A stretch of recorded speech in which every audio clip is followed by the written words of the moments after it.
Morning. Hi. So, okay, I've known your field for 20 years, but I haven't got to actually see your face and hear your voice yet. Yeah.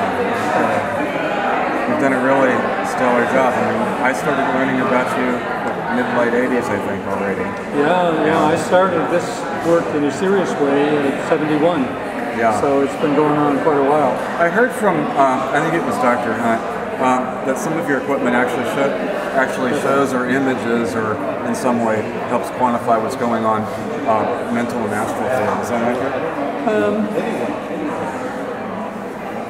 Because I know you're perceiving it, I can see you're perceiving it, but I don't know if you're imaging it. Let's understand what we're measuring.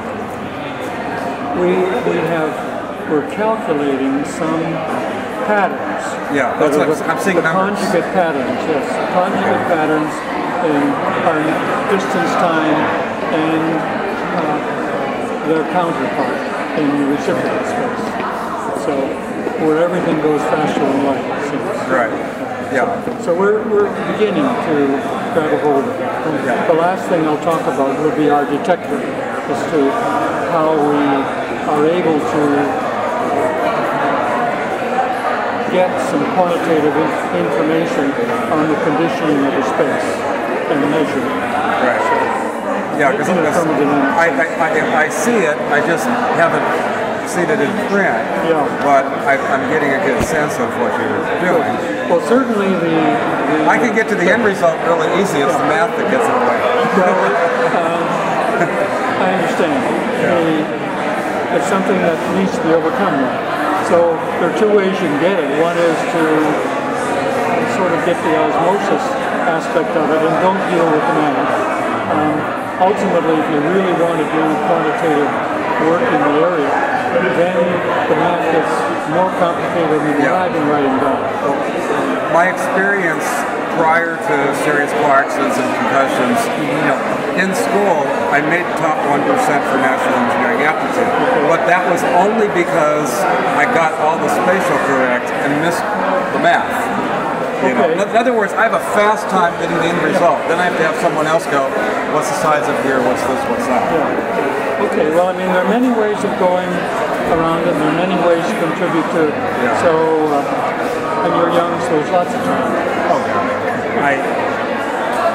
So far as I can tell, I don't see any reason why I can't go beyond here. The only part I really need to work on hard is stress. The other factors pretty much Emer got the other part.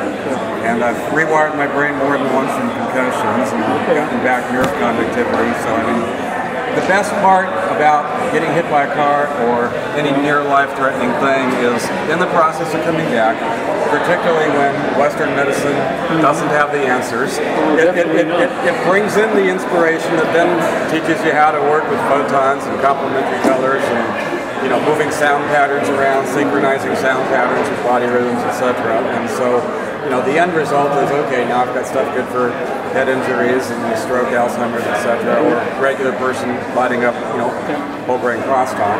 But I would have liked to have found an easier way to have gotten there. I'm there, so what the heck? I'm talking above ground, that's good. Who knows quite what was your soul's design for this lifetime, and it's unfolding. Yeah, it's kind of like, I agreed to what? Yeah, exactly. Anyway, it's a great adventure. Yeah. Well, I mean, you're easy to tune into normally, but there's just, I'm only 3 years even with computer and on the web. Yeah, I don't use a computer. I've heard about you for years. Dr. Hunt says great things, and there were a few other people. Years ago, was it the Whole Life Expo or something? She's 97. She's still going very, very strong. I'll be 83 in 2 months. So getting there.